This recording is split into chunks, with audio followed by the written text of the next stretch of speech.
Good afternoon everybody and a very warm welcome to Mildenhall and Volmer, and today it's all about new arrivals. I've had a number of things turn up for the layout and for my project, so we're just going to get straight onto it. And so yesterday, I think it's yesterday or the day before, I showed you that I received some clear LEDs, some yellow LEDs. Now yesterday I received five items and a further item today. So again, I showed you the socket yesterday, but I've now received the other two. So I've now got three, so that's the other two sockets. So they've arrived today. I'm waiting on the decoders. I was hoping the decoders might have turned up today, but the decoders haven't turned up for now. I've received a set of buffers. This is for the Class 60 project. So this is all for the Class 60 project so far. I've also received yesterday from our friends at eBay a load of wiring as a pack, and basically I think they're 5 metre lengths of all the colours that you need for wiring the locomotives, so it's all that fine gauge. So I needed some, so I just bought it as a job lot like this. I wasn't quite sure what to buy, but I decided to buy it as a job lot like this. I mean, this should last me quite a long time. And then we get to the good bit, because oopsie, my two 60s turned up also. And before I show you them, actually, I was working yesterday, and whilst I was in Basingstoke, I took the opportunity of buying some more spray cans. So I've got this dark grey Rust-Oleum grey paint. I'm hoping it's going to be right for a couple of my locos. I know it'd be right for one, but whether or not, I'm hoping I can get away with it, to be honest. So we're going to see how that pans out, because I'm going to be doing the Puma and the DC Rail Freight, and I'm not sure whether this grey is going to be closer to the Puma livery or to the DC Rail Freight livery. And also on the Kappa one, it's got the grey banding on the bottom, which is what that is. This is my blue from Wilko's, which I've still got some. So this will probably be the blue that I'm going to use for the Kappa. And I don't know whether it'll be the same blue as a GBRF. It might be. So again, I need to check that out. And then I also bought yesterday some gloss black paint. So yeah. So now I've got some paints that I can work with. Like I said, I popped them and got them whilst I was at work yesterday, so saved me what I call a non-essential journey. So then I received two 60s yesterday, and I have to say I'm really impressed with these 60s. These are Lima 60s. They're not Hornby 60s, these are Lima 60s for my conversion. And I was way impressed with them. So these came at a fraction of the cost of my Hornby Class 60s, and these are lovely. So this is my first one, and it doesn't. What amazes me is the front. I mean, the thing that lets this model down is these big D couplings, but we're getting rid of those. So that's what lets the model down. But apart from that, I mean, it just looks absolutely great. It's got the ploughs, it's got the air horns. The front is really well detailed, and there's nothing missing, nothing broken. And this is in the Transrail livery. The other thing that's wrong with this is the buffers. The buffers are wrong because these are oval and they shouldn't be oval. I'll show you actually a Hornby 60 just so you can sort of compare it. So that was my first donor vehicle. That's turned up. Oopsie. My second one that turned up is this one, which is the coal sectored one, which again is going to be rebadged, repainted. It hasn't got the wipers, or it hasn't got the ploughs, but I've got that in a separate bag within the box, so they're ready to be attached. So it is complete. Now the thing is with this is, I was talking to Alan yesterday, and I was saying to him, look, it doesn't have sprung buffers, it doesn't have opening and closing doors, but really, are you really that fussed? Well, for me, no, I'm not. To me, these are just like gimmicks and things that cost extra on a loco that could really keep the price down. I don't know how much they'd take off the price, or how much it would affect the price if they didn't have these particular items on the Hornby 60s. Whether you'd save 10, 15 quid off the price, it'd still be better than paying what they're asking for. But this is considering how old this thing is, it is a well detailed model. For those of you who are wondering, it does have traction tyres on it. They've both been tested, and they've both run really, really well. They're really, really lovely. And I say tested, they've been tested on the rolling road because my layout is DCC, and none of these have been converted as of yet. So I've now got this one, and I've also got the Transrail, so I've got two to do for conversions, but I'm really super, super pleased with them. And they've both got interiors. I have had the body off to have a quick look at these, to try and formulate a plan going forward in terms of how I'm going to go about doing what I'd like to do. I must stress that I've never actually done anything like this before, so I'm kind of pushing the boat out with this, in terms of my modelling skills and stuff like that. But, nothing ventured, nothing gained, as it were. So I'm looking at seeing how far I can go and whether I can do a good enough job. Because, like I said, when we get into the prices that they're asking for these days, I think it's a bit steep. And if I can get this down to a reasonable price and the loco runs really well, then there's nothing wrong with that. I think it's going to be really good to do that and save myself a load of money and maybe have some extras on top. The pricing will always be subjective, because it really depends on you, in terms of if you see one of these. I bought both of these on eBay, and I paid £40 for each of them. Now, again, it's analog, so it all depends what you want to do with it. If you want to buy an analog loco, then this is a perfectly good analog locomotive, and it's really great detail.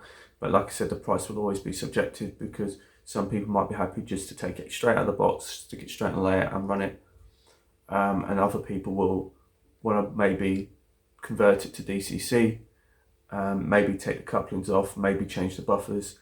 So it all depends on how far you want to take it. Will depend on the cost. So I'm planning to go quite far with these, and so therefore it's going to cost me more, but hopefully I'll get a lot more for my money than the money that they're asking for a standard DCC ready locomotive.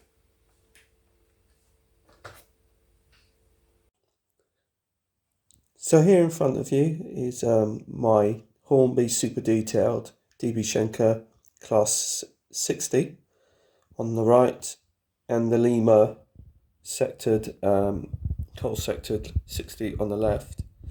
And as you can see, there really isn't a huge amount in it in terms of appearance wise.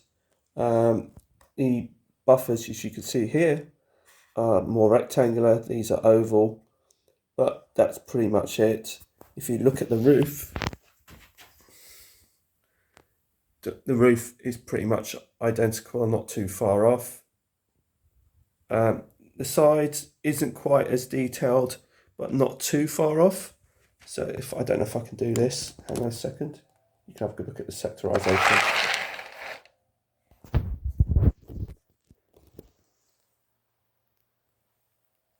But that's the underframe of the super detailed. And there you go. And if we go this way, obviously the fan, I think the big difference is the fans, the grills, that you just aren't quite as detailed. And the bottom isn't quite as detailed. But to be fair, it's not too far off. I mean, by today's standards, this would be classed as a Hornby Railroad Class 60. And I think it stands up really well to the test of time. Like I said, you know, what I'm going to do is get rid of these buffers, get rid of the couplings, and it won't be too far off, at least in appearance, to a Hornby 60. The main difference between these two really is the price and the performance. But take nothing away from that Lima 60, it can still pull a good load. So, you know, I wouldn't let that deter you too much, especially on a layout like mine, where it isn't a huge amount. It isn't going to be pulling the longest of rakes, but it's still a good, worthwhile locomotive, especially at the price when you think that the one on the left cost me 40, the one on the right cost me 160. So you take your choice. So the next thing to arrive at Mildenhall and Volmer is this rake for my car train, headed by my DB Schenker Class 66152. This rake arrived today at the layout. So this is the full rake for my layout, and they come in packs of 2. And there's 4 packs, so there's 8 in total. As you can see, it goes around the corner. And they're really nicely detailed. This is thanks to Alan over at Dragon Junction, who put me onto these. They were on at Hatton's. And I was after a car train for a very, very long time because I see them quite regularly. But getting hold of these is quite difficult now. And so these were going second hand, and so therefore I checked out Hatton's and basically snapped them up. So they arrived this morning, and I've had quite a few issues with these. They are second hand, but they're in very good condition. The issues that I've had with these were in terms of running. I had one of them which was running around, which is really squeaky, and I tried to put some oil into that, and that didn't really cure it. Just a couple of drops of oil to see if that was in the axle boxes, to see whether or not that would help, but that hasn't really helped. And then I had another one which was derailing, so it got me thinking that the only thing it might be to check the back-to-backs. And basically every single wagon, the wheel spacing was incorrect, and they were dragging on the rails as well, so it's causing drag because they weren't running properly because they were out of alignment. So every single axle has had to be taken out and used the back-to-back gauge in order to get the correct spacing, and that seems to have cured a lot of the running issues. I've also had some further running issues as well, because of the way that these are connected, and as you can see there's some NEM couplings, and that is also kind of affected by the bogie, and what's happened there is that the bogie is held in with a screw, and you can slacken off the screw and basically tighten the screw. But the problem is it's like with the dapoles, that if you slacken the screw too much, the tension lock tends to drop, and then it starts to catch. And these obviously sit quite low because they're car carriers, so they sit very low. So these tend to catch on all the points, all the hooks. And there was too much play. I found that some of them had been slackened off too much, and so therefore there's way too much play, and that was causing derailments. So I've had to retighten those up, and it's now running okay now. It's running good now. So I've had to do some adjustments to it. It comes with these tension lock couplings, but it also comes with a drawbar. But it doesn't come with this one. This is one of those kind of U-shaped kind of drawbars. It came with a short straight one, but because of my tight corners around here, there was just no hope of it getting around without buffer locking. And when I tried to put it on the track using the drawbars that came with it, it just wasn't going to work. I did have these drawbars here, which, like I said, are the U-shaped ones, and so basically I keep two connected at a time. So for every second one, we've got the tension lock couplings. So the ones in the middle here, I've got the hoops. So these are the first two. So that one and that one. And that one's got tension lock, and then the next one in the middle is going to have the hoops as well. And they look really nice. They're really nice, and they run really well now. And they look really nice behind my DB Schenker 66. So I'm really, really pleased with that. And but I've had to do some adjustments to the track because they were just catching because it was too low, and it highlighted a few other issues with the track as well. But I've since sorted that out. So we'll just send that on its merry way. It looks really nice. Even empty, it looks nice.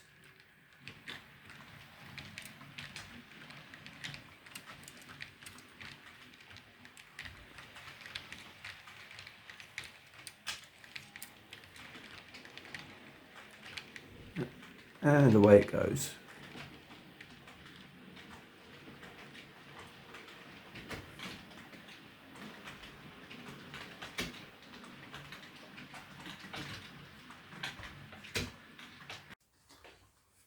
So lastly, before we go, I wanted to share with you a quick fix for the Bachmann 66.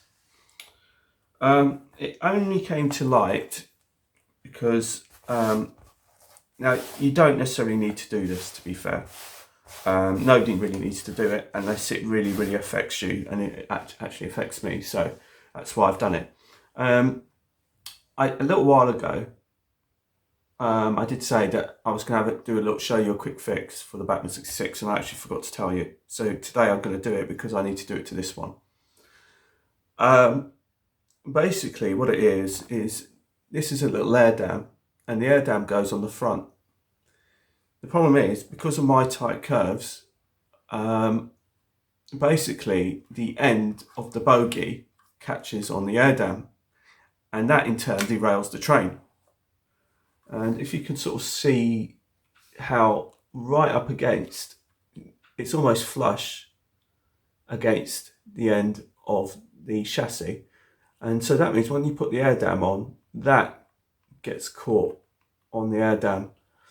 And especially on my tight curves, it locks sometimes and then it derails the train. So I'm just going to put the air dam on, and then hopefully I can sort of demonstrate to you the sort of issue that comes across.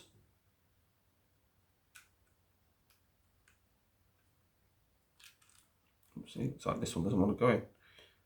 It's the one that comes with it, so it should do.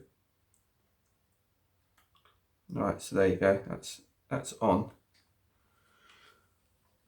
and you can sort of see how tight that is. But if you go full lock, sometimes it catches on the protrusions on the inside.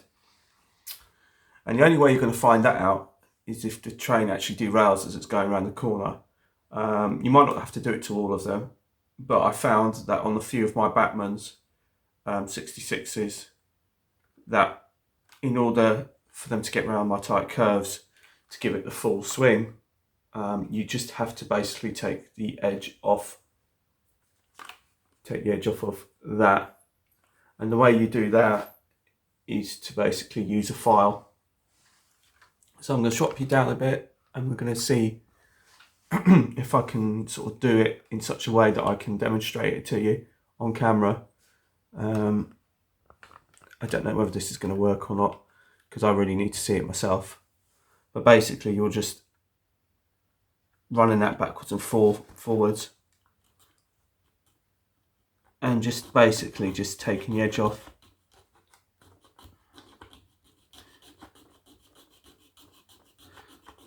Like I said, you don't need to do it on all of them. It's just if you find you have this problem with your Bachmann 66s. Like I said, I found so far that I've had this problem with all of my Bachmann 66s because of my tight curves. And then what I do is the sharp corners, I just take the edge off as well with a file, just to round them off.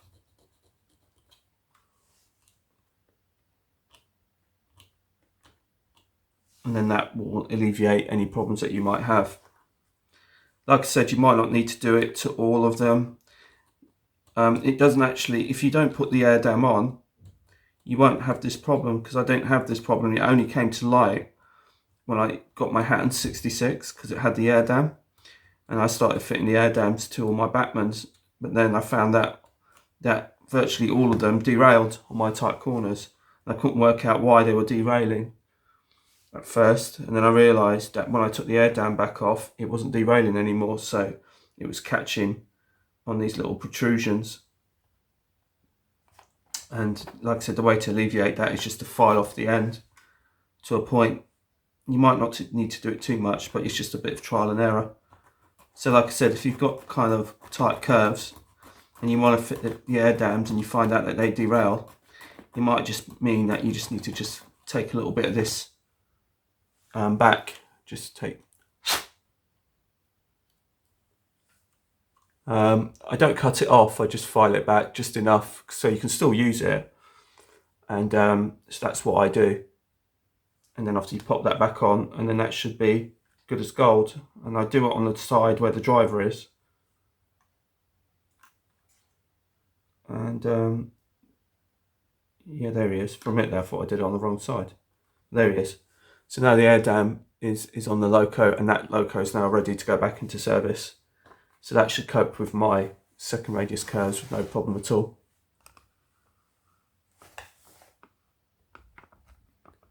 So that concludes the end of today's video. I hope you've enjoyed it. And like I said, it's relatively short and sweet today. Thanks for joining me, and I hope you enjoyed the video. And I hope that this little fix proves quite helpful to some people if you've had this issue. So until the next time, it's goodbye from me, and hopefully make a start on the 60 project. So bye for now.